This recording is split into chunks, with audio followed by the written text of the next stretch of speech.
smoke the dizzy, but we can always share some ditties. It's just a cup in time. This song doesn't have to run. Life's all of us, not every moment we can be feeling fine.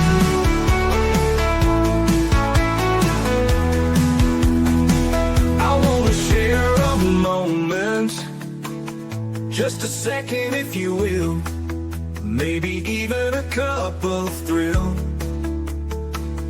We could share this performance. It's tea time, come sit with me.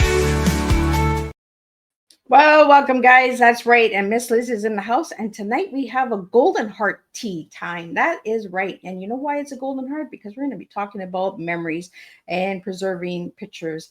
And that is something that is dear to Miss Liz's heart. So before we get started, we're going to get everybody over to Miss Liz's YouTube channel, Spotify, Facebook, LinkedIn, all of those good platforms. We're going to get you to subscribe, follow, and share these tea times out, because one tea time shared is making a difference at a moment.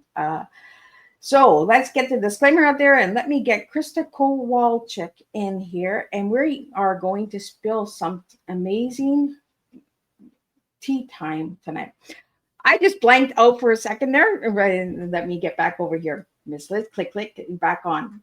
Disclaimer for Miss Liz's Tea Time live show. Miss Liz's Tea Time is a global platform dedicated to sharing real life stories, diverse perspectives, and meaningful conversations that inspire awareness, healing, and connection. I, Miss Liz, is going live using StreamYard. Before leaving a comment during the live broadcast, please grant StreamYard permission to display your name at StreamYard.com.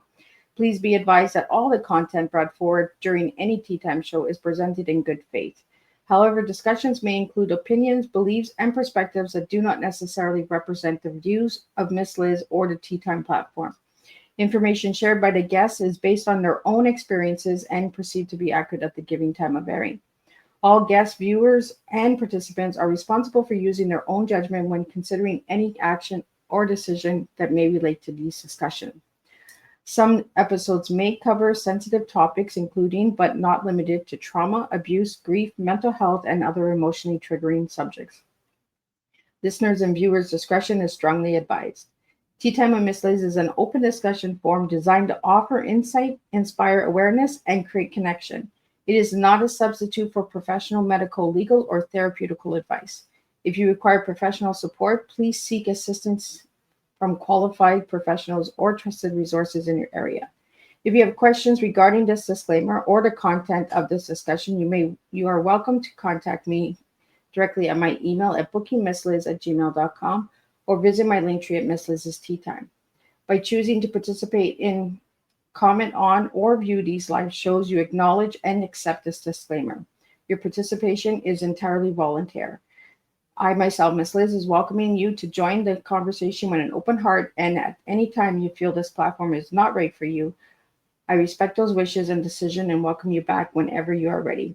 Tea Time with Miss Liz is serving truth and awareness one cup at a time. Now let me give you a little bit on who I have sitting in the back who is going to be sharing a golden heart tonight. Tonight's golden heart tea guest is Krista Kowalczyk, a memory keeper and storyteller of life through the lens of photograph. Krista specializes in saving your photos, helping families and individuals preserve their most cherished memories, stories, and legacies for future generations. Her passion lies in protecting the threads of history that connect us all, ensuring that our stories are not lost but treasured. Tonight, we will explore the importance of photos, memory keeping, and the heart behind preserving what matters most. Please join me in welcoming Krista Kowalczyk to Tea Time. Welcome, Krista. Hello. Hi, Miss Liz. Thank you so much for having me. Oh, it's a pleasure to have you. Now, Krista, before we get into the photos, I'm going to take you down a little rabbit hole. Okay. So who was Krista as a little girl and who's Krista now? Oh, gosh. Funny story. I actually do some work mentoring students. And I don't talk about this much because it doesn't apply to many, but I am doing a profession that I've wanted to do since I was 5 years old. And I think I'm one of the few people that can say that. I have loved photography. So I've spent most of my life as a professional photographer, but as a young child, I think I was probably my earliest memories, 5 years, 4 or 5 years old. I was running around with my mom's camera, saved up my money to buy my own little point and shoot camera when I was maybe 7. So I am a lifelong lover of photography. Grew up in rural Pennsylvania, went to college for photography in upstate New York, and got my degree in photography. So that has really been so much of my life. And then me, Krista, the adult, I've done exactly what I always wanted to do. I started my own, moved to Southwest Florida. That wasn't actually on the agenda, but no complaints about living in Florida. But I moved to Southwest Florida just out of college and started my own business and have owned that business for going on 30 years, photographing families and weddings in Southwest Florida. So that was my main thing and most of my adulthood. But after Hurricane Ian came through and devastated my area here in Southwest Florida just 3 years ago, almost exactly 3 years ago, I jumped in and started helping people to salvage flood damaged photos. And that kind of changed the trajectory of my life pretty quickly. That I quickly transitioned to helping people with photos. What started with helping people to salvage those photos, realizing that most people have a mess of photos. They're not, they're not doing things to properly care for their old photos. Their digital photos are a mess. And I realized there just was just a great need for somebody to advocate for cleaning up your photo mess. So that's been my latest mission and what I work on. That's what my book is about and all. So, Krista, let's go back to Hurricane Ian. At that moment, did you know that you would be doing what you're doing now? Absolutely not. No. When I right after the hurricane, there was just so much devastation. It was literally miles and miles of I mean, thousands of homes. I think 5,000 homes were just completely destroyed, couldn't be repaired, and 50,000 homes were severely damaged.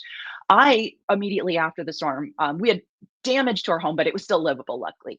So we didn't have the same problem that the other many thousands and thousands of people had. So right after the storm, I went and started helping my neighbor, her father's home, my neighbor friend, her childhood home.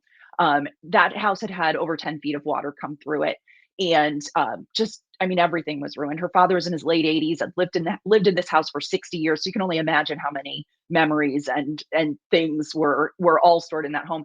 And unfortunately, when flood water comes through like that, everything is just destroyed. Mold is immediately starts growing. So I didn't go to their house with them to help with photos. I went just to help like everybody else did. I mean, our entire community stepped up and was helping each other. So I went there to help her, just help her father take all of the things out to the curb and throw out everything, right down to the cabinetry and the appliances. I mean, every single item had to go. But in the process of that, she had started just collecting a photo here and a photo there that she'd found on the wall. And some of them had some mud on them or some scratches, but you could still visually see some of the picture. And she set them aside and she just came over to me and she said, Krista, you're a professional photographer. Is there anything I can do with these? What do you think? And I was like, gosh, yeah, we can definitely, there's steps I can take to clean them up and try to digitize them. And that sparked that sparked the whole big change of what I started doing from that point forward. But that was the first step. So no, it wasn't in any way something I had intended to do or ever even thought of doing. It just kind of presented itself, and I saw the need. So, Krista, having 30 years of experience in photographs, that helped a lot with what you're doing now, right? There are a lot of things that I do that maybe I took for granted that I just know how to do. I would say some of it. So I have my bachelor's degree in photography from the Rochester Institute of Technology, RIT, in upstate New York.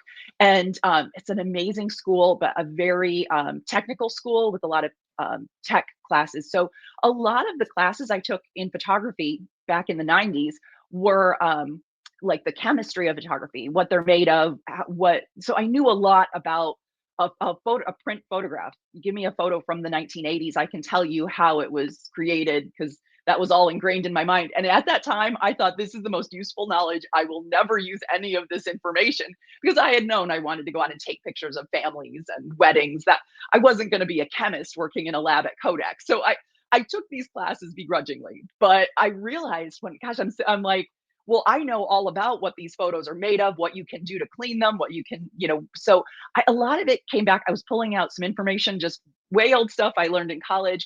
But then the 30 years of being a professional photographer, I knew all about the digital aspect, about digital restoration. That was just in the very beginning when I was in college. But a lot of what I know about digital restoration, I've learned through my career, and photo organizing in general. Any professional photographer will tell you, anybody, not anybody, but you can be you can't be a professional photographer if you can't organize the photos. You can take a million nice ones, but if they're all a mess, you're not going to be in business very long. So being organized with my pictures and having a system to have everything digital and to keep it all organized, that definitely came from my years as a professional photographer, and put into place when I started helping people. That friend that I started helping, and then all of the people that I helped after that.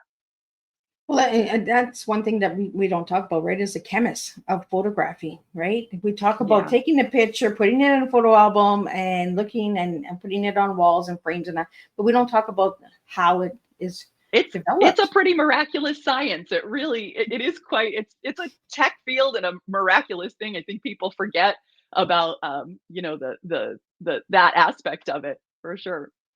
So, what was one moment that stood out with you with Hurricane Ian? One moment, one family, was it your own family? Was it a friend? Was it the neighbor that really stuck out to you that you were like, oh, we got to do something here? Yeah. So that friend, I have lots of you said that I have so many moments that came to mind from Well, moments that's what where I I mean. was Like even the book, like in the how back do of you you, pick there's so one? many moments. I'm just like, okay, pick one, and you're like, oh, it's like picking your favorite child, right? I can't do that. Exactly. One moment. One that always oh gosh, there's so many, but one moment that I had while helping people. So essentially, I started with that one friend, and then I started posting about the work I was doing, and then literally knocked on doors, just went to strangers' homes saying, "Can I help you with your photographs?" Because I realized how so many people are just throwing in the trash, and there are people. I go out to the curb where they had heaps of, sometimes 5 feet high of stuff, and we pull out a portrait, and I'd be like, "No, we can fix this." So I was just kind of going door to door helping people. There was one family that this happened kind of a couple times, one that really stuck out. A lot of the one thing to keep in mind is that as I was trying to salvage these photographs, a lot of them were destroyed. There was absolutely nothing I can do. And, floodwater, it's nasty, it's moldy, it's dirty, and it really just took some photos and destroyed them. So there were a lot of cases where people would hand me, like this particular situation, they brought me a whole box full of photos, and um, they wanted me to salvage these. What can you do? And I opened the box, and I would say 80% of them there's nothing at all I could do. It was a couple hundred photos, and I was like, I can't do, but I mean, I took the box. I'm like, I'll do the best I can. And I saved about, let's say, 30 pictures from that particular box. And I was so nervous to give this box back to this family because they had given me hundreds of photos in hopes that I would come back with hundreds of photos. I thought they're going to be upset. This is going to be hard. I'm going to have to, sit with them and tell them that they can't be saved. And so I show up to bring this box back, and this particular box of photos was of a child this family had lost 20 years ago. So it was a baby. She was 2. The baby had drowned, and they had saved this collection of beautiful photos of her. And this was all they had. This was her. I mean, this was their memory of her. And it was.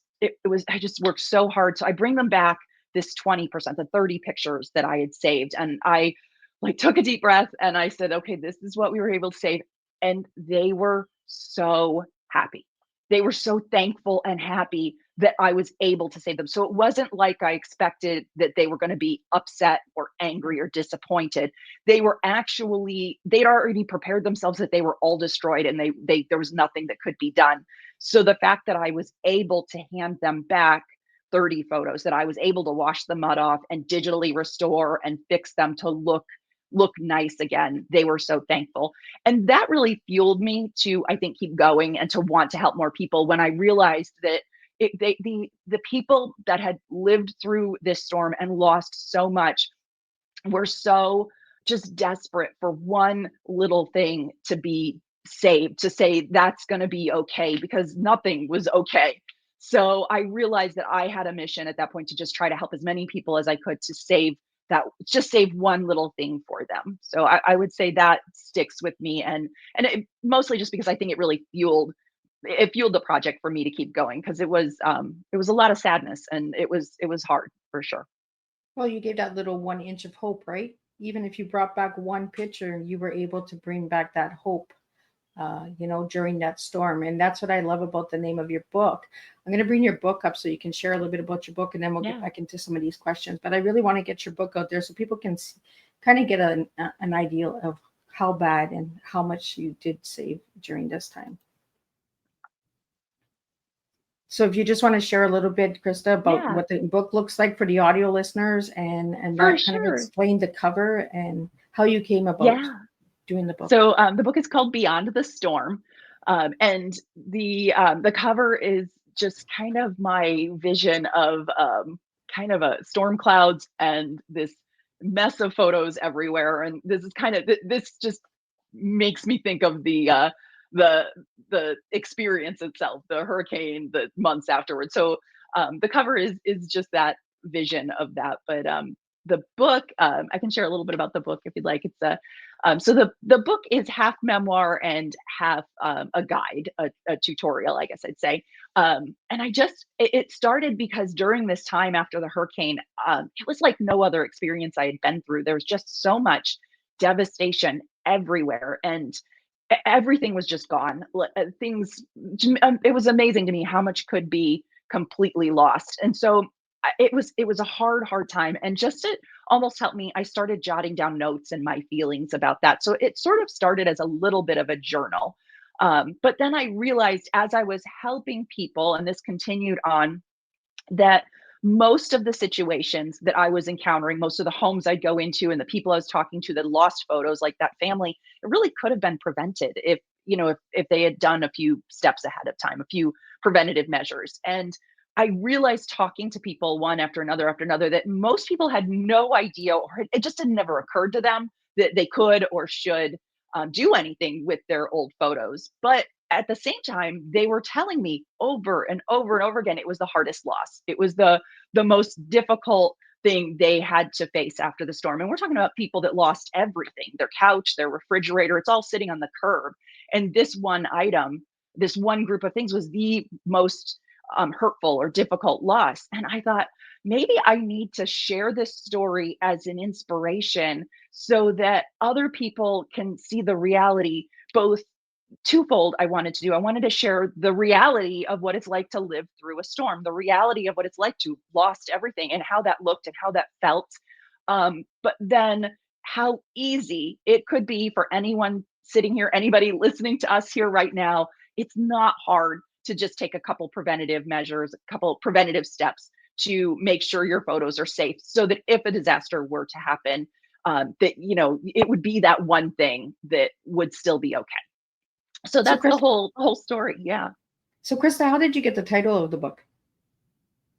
It was a kind of a collaborative with my publisher. They really had liked we threw around a couple ideas, but it was a collaborative process to come up with it. I like the word beyond because it means that it's moving forward, right? It's not staying stuck in the storm. It's moving beyond the storm. Yes. And a lot of us, Yeah. when we go through a traumatic event like a hurricane, and that, some of us get stuck in that storm, right? Mhm. So I really like the word beyond. It opens up the door of opportunity and gives hope as well. Uh, we have a question that came in, and it says, why do you believe photographs carry such power in healing, memory, and identity? Oh my gosh. Sometimes questions like this are so hard for me to answer, because, like I said, I've been in love with photographs since I was 5 years old. To me, they're everything. Sometimes I have to dial myself back a little bit because I realize other people aren't as obsessed as I am with photos. So, I mean, photos hold our memories. I mean, they really, I can't think, like, there's so many times I have photos or different photos I'll think of that if it weren't for the photo, I might not really remember that, or it might not be remembered the same way. So I do really think that they're just so valuable in that regard, and just such, they're so powerful. The power a photograph can hold. I mean, it can, it can destroy, someone, right, because of a photo or an image of some sort. It can also heal people. I mean, they're so powerful. It really, yeah, I definitely love a good photo for sure. Krista, I like that you said that, photography equals memory, especially somebody that's going through dementia or Alzheimer's Yes. or stuff like that, or a traumatic event where concussion, where they lose their memory for a while. And you can bring these pictures in. But like you also said, Yeah. it's also traumatic as well, because we might see a picture of a war or Mhm. a horrible event, but that event also brings a story. And I think pictures are another way of telling stories. It's like the new storyteller, right? Yeah.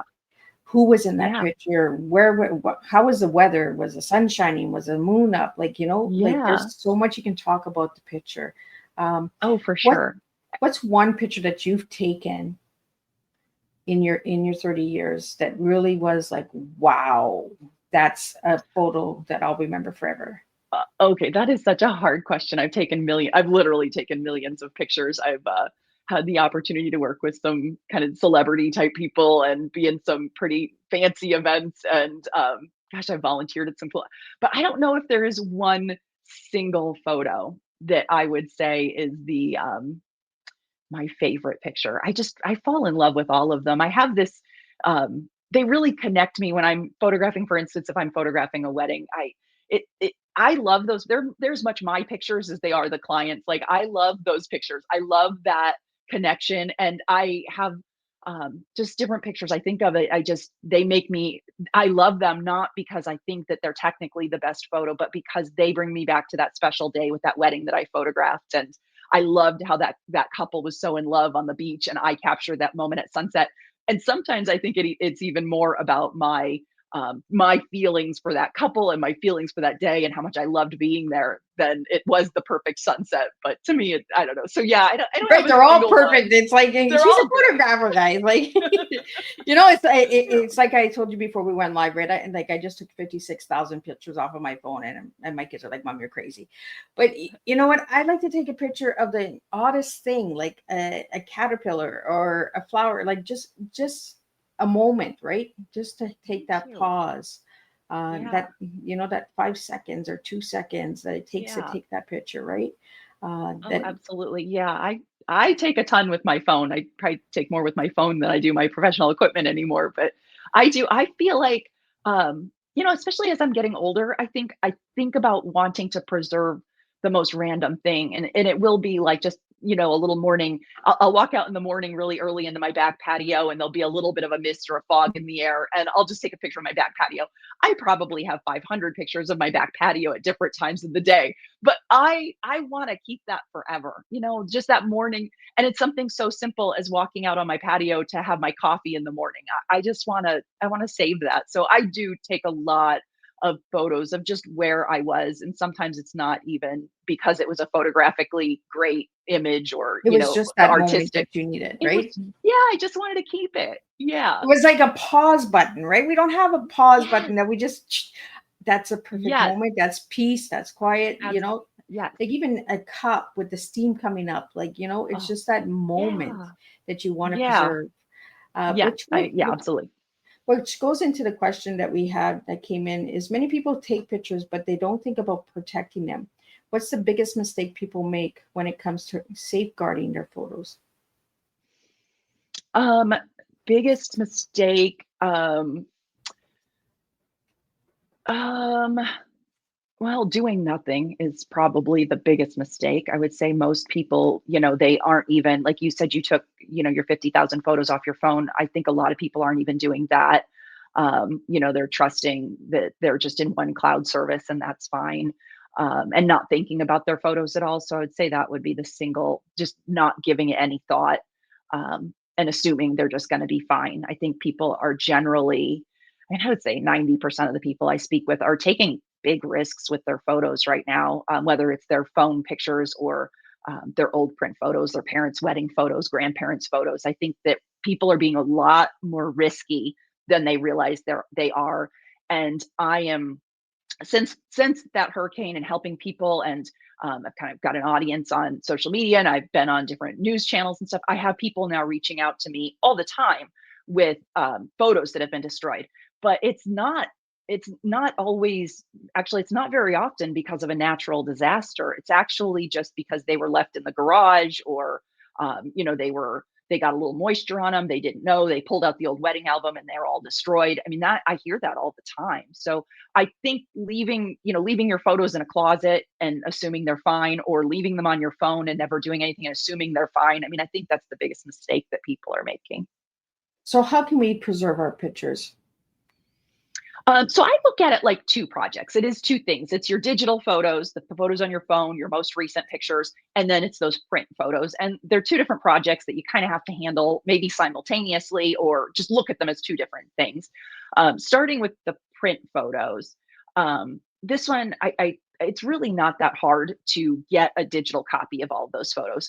The majority of photos that most of us have, if you think about it, the print itself is not that important. It's what's on it, the memory of that. So if you think about, when you took the kids to the zoo when they were little, or, a picture of your friends in college, like these are pictures that you might be heartbroken to never have that photo again if something happened and it was destroyed. But also, is the paper copy really that important, or was it just the memory that's on it? And that, I think, stands for most of the print pictures people have today. So for that, I would say just get a digital copy, put the print pictures back in the closet. And if something happens to that closet, you know what? It's okay, because you have the digital memory still. It's all right. And as far as getting the digital copy, it's really not that hard. Most desktop scanners are pretty easy to use. I have one I recommend that is for photos that will let you take, it's called, the scanner is called the Epson Fast Photo Scanner, and it lets you take a stack of photos. You can take 30 photos at a time, you stick them in, and it just zip, zip, zip, zip. It's zips them through and scans them. So it's really easy. And then there's even phone apps you can use to use your phone to get a digital copy of the memory. So there's ways to do that. That's not that hard. And when it comes to the heirloom photos that are, you care about the print, it's your grandparents' wedding album. There's definitely boxes that you can get that are, they're waterproof, or they're fireproof. You can get boxes, you can use archival papers to put in with them to make sure that it will help the photos from fading. So there's different steps you can take with those old photos to give them a little bit extra step in securing them. In addition to, also, I do suggest scanning everything. So yeah, for sure on that. And then phone pictures. Sorry, I feel like I'm rambling. I hope I'm not. No. Go. Okay. Phone pictures. That's project number 2. So for the phone pictures, I would say always start with the pictures you're taking today. I think what happens with people when they want to organize their photos, they think they need to start with 2017 or 2012 or whenever their mess of digital stuff started, and then they procrastinate. And next thing you know, they've added 6 more months of pictures from today, which are also not organized. So I would say, no matter what, start with the photos you took today. And you're going to start today going forward. And then once you have a routine in place for keeping everything organized, it's really not that hard. It's going to be like brushing your teeth. You hop up, you do it, you go on your day. It takes 2 seconds. So in that routine, what I would suggest for people is to get in kind of, for me, I just do daily. When I hop in bed at the end of the night, if I took any pictures that day, I just slide through them really quick, and I give it that heart button to indicate it's a favorite. And that really helps, especially if you are taking pictures like you and I are talking about, of mist and steam and things that are like really not that important, that those aren't diluting the pictures of graduation and birthday and the amazing things. So I will go through and heart the ones that are extra special, which typically is not my mist in the morning while I'm having coffee, but I'll slide through. I personally do that once every night when I hop in bed, but I'd say once a week, even if you make it like a Sunday night thing. When you hop in bed, or if you're watching a TV show, it's easy to just flip through the week and just heart those favorites. And once you start doing that regularly, you'll always have a much smaller collection of photos. It just, that is just an easy way to make a manageable group of pictures. And then the second thing I do is once a month.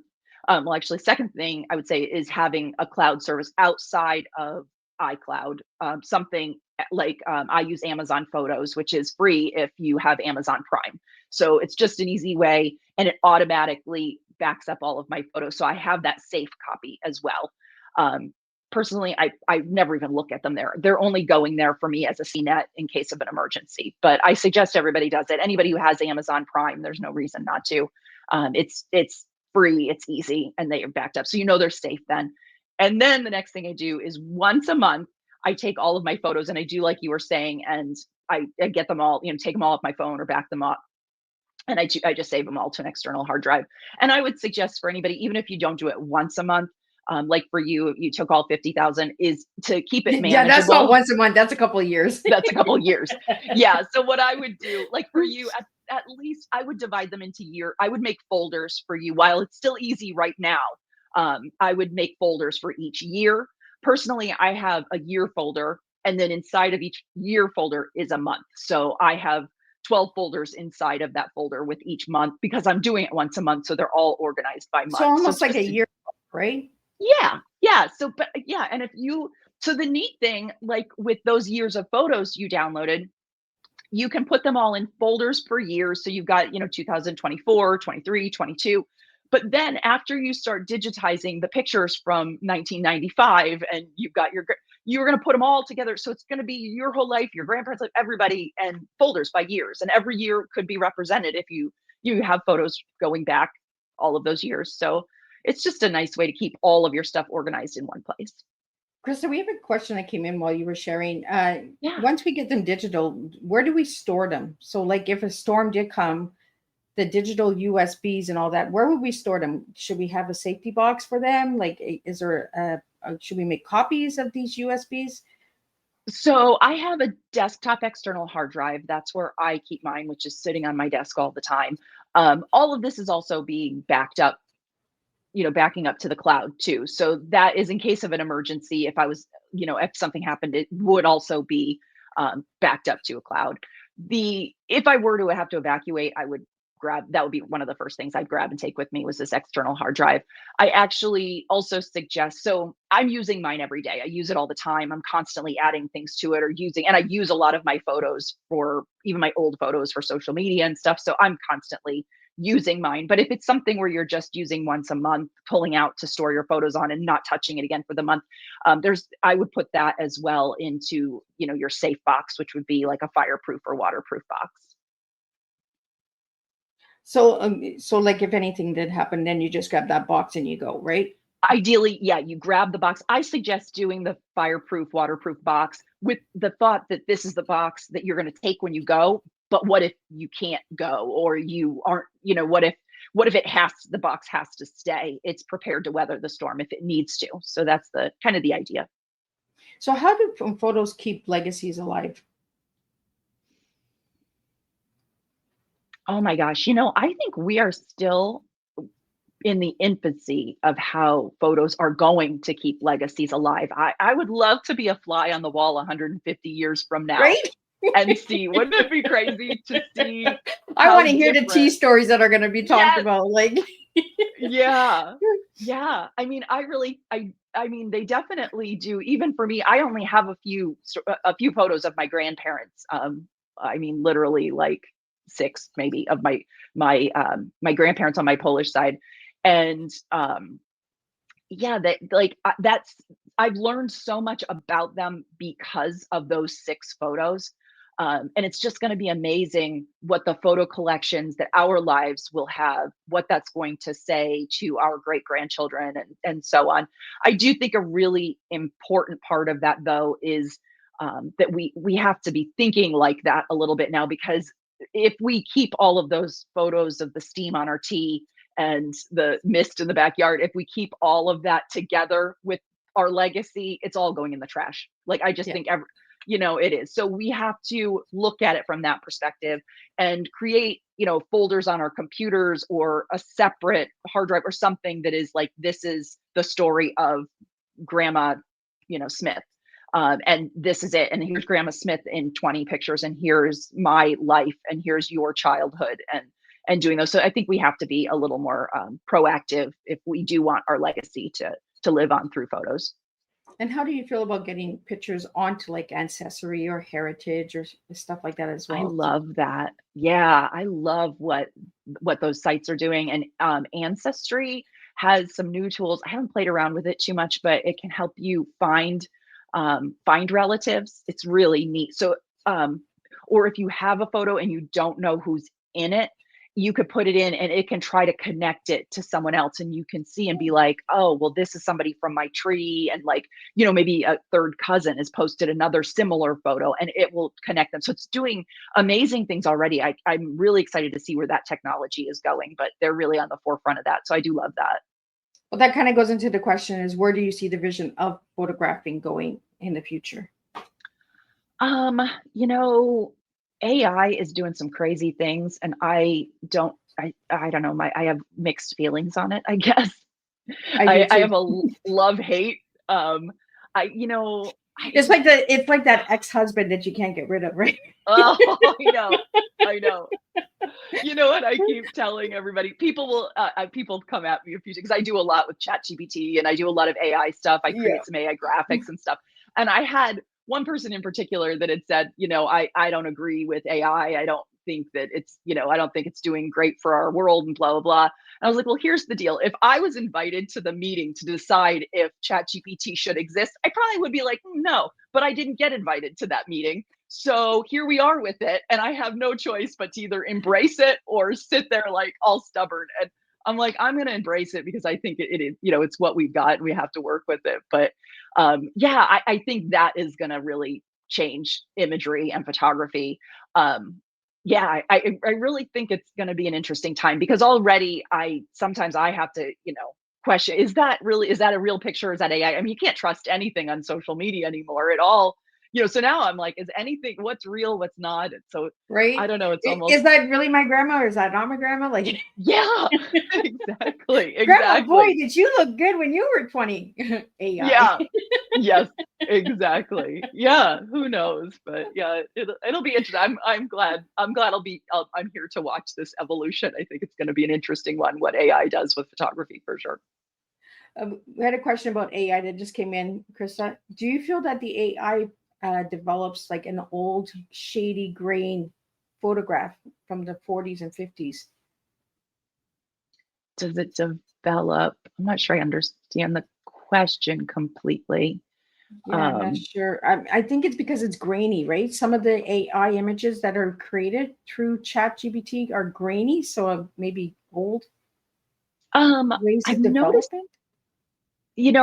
I have noticed, there's so many different platforms for creating images too that they're all a little bit different, and sometimes I'm even blown away. A lot of this stuff, like through ChatGPT, I find there's a certain like a contrastiness to it or a certain look that makes it kind of like almost obvious no matter what the content is. But yeah, some of them I can't tell. I just saw a post the other day of a nature photographer who posted 6 birds, and I mean they were gorgeous birds, 6 different gorgeous bird photos, and 5 of them were her photos and one was AI, and it was a guess which one, and I got it wrong. I guessed the wrong of the 6 was not the real photo. So I don't know. It's a different weird. I don't know. Well, I guess it's kind of testing to see if we're really looking within the picture, right? Yeah, I say this to my kids all the time. When you look at a picture, look within it. Like yeah, look for the little grains, look for the little spots, the little circles, the little orbs that yeah. are coming up. Like back Well, in the 70s and 80s, there had a lot of purple and globes yeah. in the pictures. How do we get those out of the pictures today, Krista? To get the like as far as to Like the gosh, the color change, retouch. like the color exposure. You know how it was purple Yeah. grains in that back in You the day? know, one interesting thing, and this is something I really love, that scanner that I had mentioned earlier, it's called the Epson Fast Photo Scanner that just scans groups of photos. It has an auto color correct on it, and it does a remarkable job with those old photos. Sometimes you'll see things from the 60s that are even a little yellow or like the purple tints, and it will take those tints out, and it does a really nice job. It also took, I was surprised by this because when I had scanned my photos from the early 2000s, late 90s, I didn't think of those as being off in color at all because I mean, the colors were generally fairly true.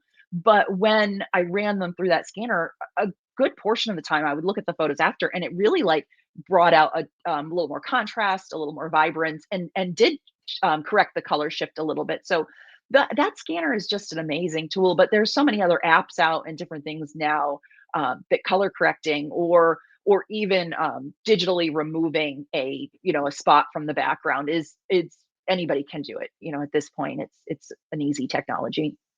I want to talk about some of the tools because we talked about this before we went live. The old Yeah. photographs, photo albums where they had the glue and you had to take the pictures off. Is there Mhm. certain tools that we can buy to remove these pictures without damaging them?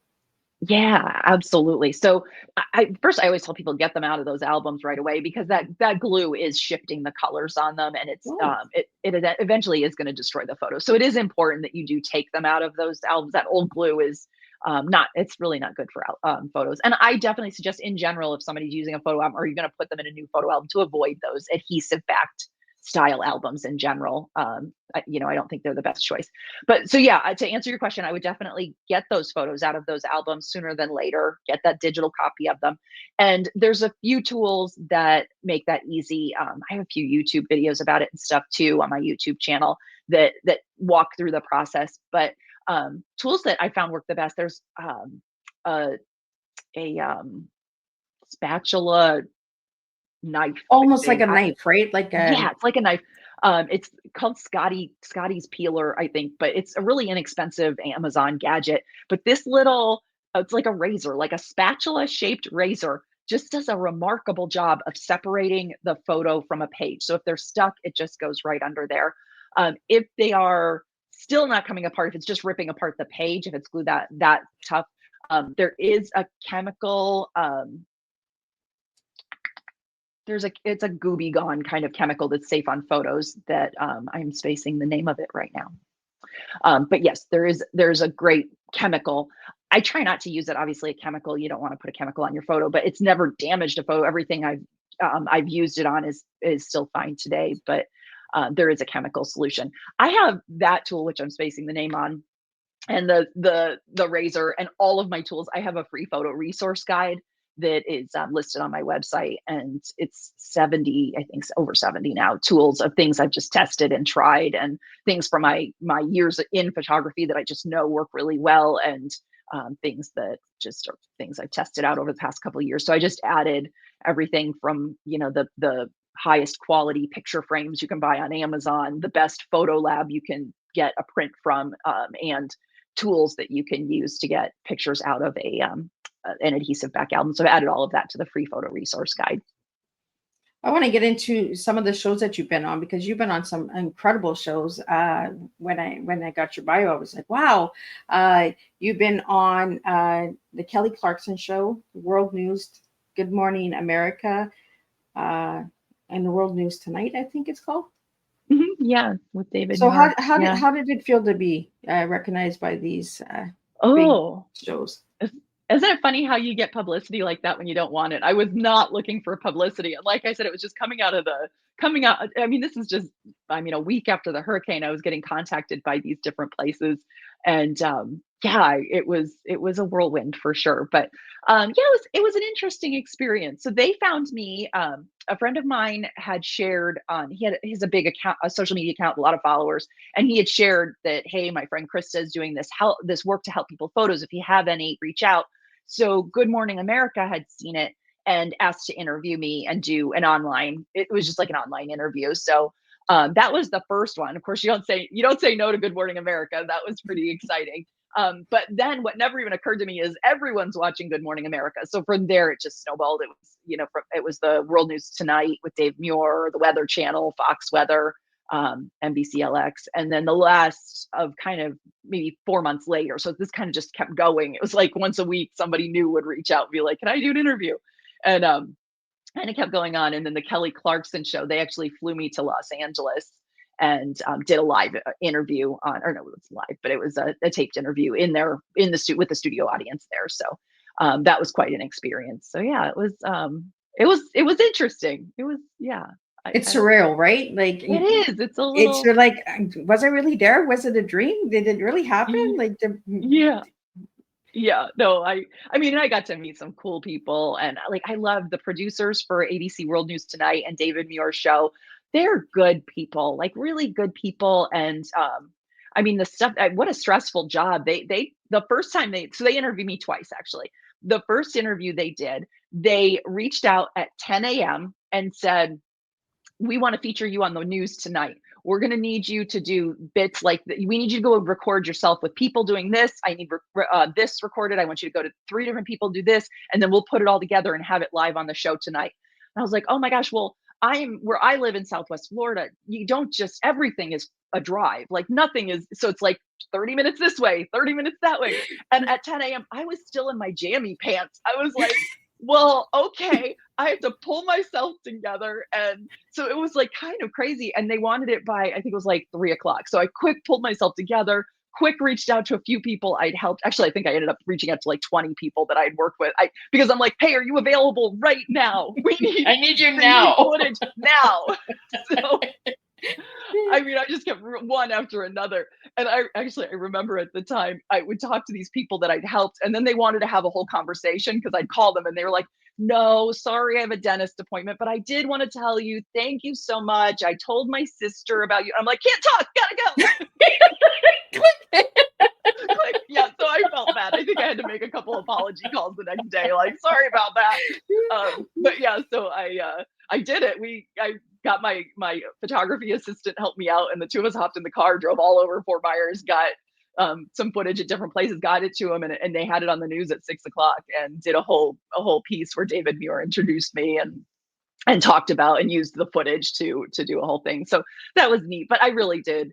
I liked they were probably my favorite. I don't know if you're allowed to have favorites, but I loved that show, and I loved I loved how they handled everything. They're very compassionate people, and I think they felt that way too because they invited me to do a second interview. So like 3 months later, they came back and interviewed me again. So yeah. Well, and being a photographer, right? You're taking a moment, a pause, a second, and then being put into that whirlwind of speed. Let's go, like, right? It's like almost like that camera that takes like 100 pictures with one push, right? Yes. It's just like, this is just happening, like, and then we just pick the top 5. Like, oh my God, this takes time, right? And it takes time to go through all of that. Well, I'm really happy that you got to experience that because, sometimes the pain turned to purpose makes a difference, and it does that ripple effect, right? And it kind of goes into your T because your T is inspiring, motivating, and advocating. Why did you give me those 3 words for your T, Krista? Just, because I learned after the hurricane that most people just, they had no idea about, keeping photos safe. So I really wanted to inspire them to inspire people, like anybody listening right now. I hope they leave here feeling inspired that maybe they need to think about their photos a little bit. And then I really would hope somebody feels maybe a little motivation to start the project, even if it's, like I said, just starting with today with the phone pictures and going forward, just doing some simple steps to stay organized with them. So, and advocating, because I think just in general, advocating for the photo organizing world and the idea of keeping your photos organized. I think there needs to be more voices in that space. So I just want to continue to be an advocate and a positive voice, saying that, reminding you your photos are important and there's steps you can take to keep them safe. And what meditation or moment do you take, like when you're editing pictures? Like, do you have a cup of coffee, a tea? Do you have a quiet moment, light a candle when you're editing pictures? When I'm editing photos, I kind of think that process itself is a little therapeutic, to be honest with you. That's what I do when I'm stressed out with something else. I go edit photos. So I need a break. I'm going to look at pictures. I'm going to go look at photos. Yeah. I mean, when I'm editing photos, a lot of times it's somebody else's wedding, and it's just such a happy time and such great memories. So yeah, I that is partly a space that is mine for, and one thing that my husband always says is interesting. I work in silence. Like I don't even have music on. I have friends that will edit and watch a movie. I am like just engrossed in those photos, and that is just like, it takes my mind somewhere else. So in a way, that itself is therapeutic. But I also have, sitting next to me on the floor is my Chihuahua. He's also my therapy. He's my little dog. So sometimes he sits on my lap when I'm working and I'll just sit and pet him. And that is definitely, yeah, he grounds me and makes me feel calm. Well, I guess the music and the back noise, right? It kind of takes away from the moment, that pause moment, right? I don't know. Yeah, I don't know. Most of my friends do work with music on of some sort because editing photos can be a little monotonous, but I don't know. I just like the to focus on them. And Krista, what's your favorite to restore? Black and white or colored pictures? Black and white because it's easier. Oh. I would have thought they were harder. No, no. Oh God, color, because it adds another level of complication because you have to get colors right and stuff. So black and white is just easy. But I don't know. I don't know if honestly I have a preference. They're both they're both special, kind of depends on the photo, I guess. And if there's one person you could photograph in history, who would it be? Oh my gosh, one person I could photograph in history, dead or alive. We're talking anybody? Yeah. Oh my gosh. I don't know. Maybe Jesus. Like who I that's quite a photo. Um, but yeah, I don't know. I don't know if I have one single great answer for that. But yeah, I would like to paparazzi Jesus for a day. That would be an interesting one. Um, but in more recent times, yeah, I don't know.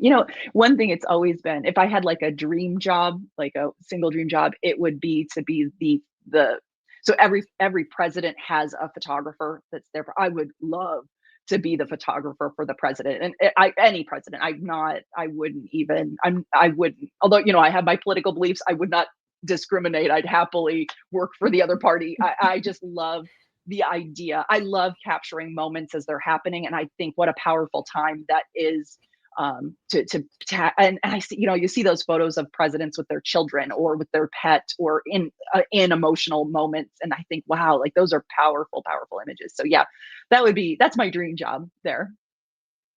And it might happen. You just never know who's listening to Tea Time. Like, you might get a call, Krista. I'd like to throw my hat in the ring. It amazes me who listens to Tea Time because sometimes I get messages and I'm just like, what? What? You know me? Like, I don't serve tea. Yeah. Well, I'm giving you most unique question. I've never been asked that before. That one caught me. I had to think there. That was a good question. Right. And is there a certain celebrity that you would like to photograph one day? Oh my gosh, a celebrity I'd like to photograph. Well, I actually did early in my career, I was did sideline photography for the Tampa Bay Bucks for the NFL football team, and that was so cool. So I don't know if I have a single person I'm not like a Taylor Swift fan. I'm not like that person. I'm not like a groupie for I think Taylor gets a lot of pictures. Yeah. I don't need to photograph her. She's good. Yeah, I don't know. I did enjoy the sports photography and that I enjoyed a lot. I don't, as I think about taking like my best pictures ever, I think taking pictures of everyday people is almost more appealing to me than a celebrity who's so, like their life is so captured. Taking photographs of somebody in a unique profession or doing something unique and really capturing the spirit of something, that would be probably more interesting to me than a celebrity per se. That's someone that's photographed a lot and maybe their life is just out there. And out of the three, people, nature, or animals, what picture have you taken the most of? People times like 10 million.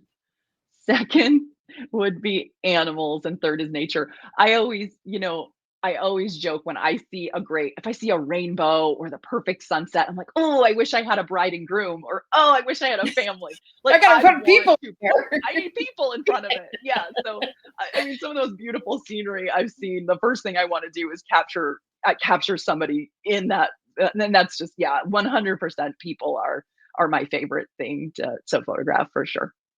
Well, I guess with people in it, Krista, it makes memory last a little longer, right? It's like us taking a picture of the backyard or the coffee cup or, Yeah.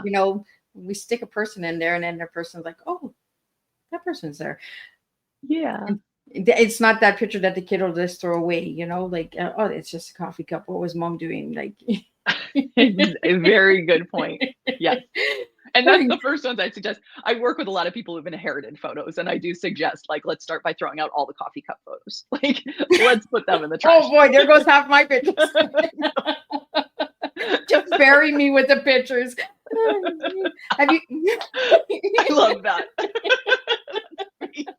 My kids would be like, "What was mom doing that day? Like, where was she?" So back to the book. I want to get the book back out there because I want people to go and grab that book as well. So Krista, give me 3 words to describe your book. Oh my God, heartfelt, informative, and inspiring. And where can people find this book? It's everywhere. It's distributed from Simon and Schuster. So anywhere where books are sold, any major book retailer online would have it. But Amazon is the easiest place. You can just go to Amazon.com and it's Beyond the Storm. And yeah, it's there. Well, now I want to get to a little bit of personal questions. We want to get a little bit of Krista in there. So Krista, I asked you your favorite color, and you gave me vibrant colors. Why vibrant colors?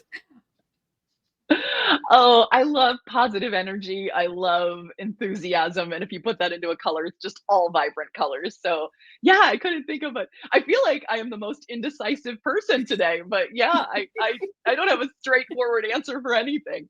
But no, I just I love vibrant colors and bright, happy, cheerful things. Well, it kind of goes into pictures, right? You like the color ones, it's like a picture. Absolutely. It's vibrant. Yeah. It's the sun is up, the flowers are glowing, the sparkling dew on the flowers after it rains. And I asked you to give me 1 word to describe yourself, and you gave me the word passionate. Why that word passionate? Because I really do put my heart into everything, whether it's my family or my chihuahua sitting next to me here, or photography, and especially now, like, helping people with their photos. I am just very passionate about things I believe in, and my heart is into. I do have a lot of passion for things that are important to me. Well, I think your puppy's really quiet. I think he's sleeping. He's doing good. He's sitting here staring at me like. What are you doing? He's like, why are you? Pictures? He can't hear you. He can only hear me. He's like, why is she talking to herself? That's how my kids are, because nobody can hear because you're my hearing aids. Everybody's like, who's she talking to? Like, who's she talking to? Yeah. So, Krista, final message to everybody out there about pictures and preserving pictures, and platforms they can find you on as well to get the tools and the resources and all that good stuff. Where can they find that? Yeah, for sure. Well, my website is thekristak.com. And that kind of links to everything through there. My main platform is Instagram. I kind of post everything to Instagram first, but then it goes from there to YouTube, TikTok, and so on. But on those channels, it's the.krista.k. And I try to post daily a little inspiration or a tip to keep photos safe. So those are the best places to find me. But I do have a workshop coming up. I have one coming up on the 27th. It's on my website, but it's called the Grab and Go Box that I'm going to be talking about. That's the name of my talk during the Memory Keepers Live Summit. But that's talking all about how, we had talked about the box to store things in. I created kind of a workbook and a method for trying to make the project as simple as possible and saving people pictures into one safe box. And I have recommendations for specific fireproof boxes and how to select one. And I go through a whole bunch of steps in that. So that's in the Memory Keepers Live Summit, but it's all on my website. So is that in person or online?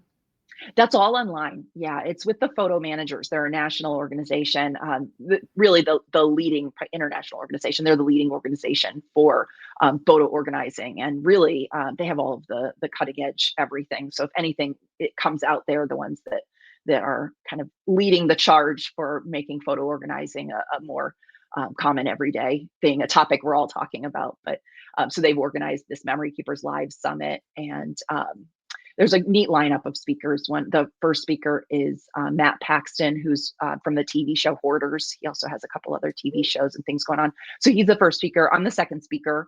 And then there's a great photo organizing woman called Miss Freddie. She has a classes she does and everything, and other people. It's all sorts of prizes and stuff going on. So it's a really neat event they put together. But yeah, I'm one of the speakers. I'm really excited about my presentation at this event, just because it is, it's different than what I've presented before, and then it's very specific, and it's talking about how to select photos that go into this box and selecting the box and being safe. Well, that's awesome. Well, thanks for sharing that, because I'm going to check that out. So, Krista, thank you so much for sharing tea time with me tonight. We're just going to do a closing summary, and then I will be back next week, Tuesday and Thursday, and we're going to do it all over again. We're going to have some more incredible guests, and we're going to spill some real life tea and make a difference. So tonight's closing summary, tonight's tea time with Krista Kowalczyk has been a beautiful reminder that our photos are more than images. They are stories, legacies, and pieces of our hearts. Krista shared the importance of protecting and preserving these treasures so they may continue to inspire, connect, and heal from generations to come. Thank you, Krista, for joining us on Tea Time's table and showing us and saving our photos is truly about saving our stories. So thank you for that, Krista. And I'll see everybody next week. Same time, same place, and we'll do it all over again.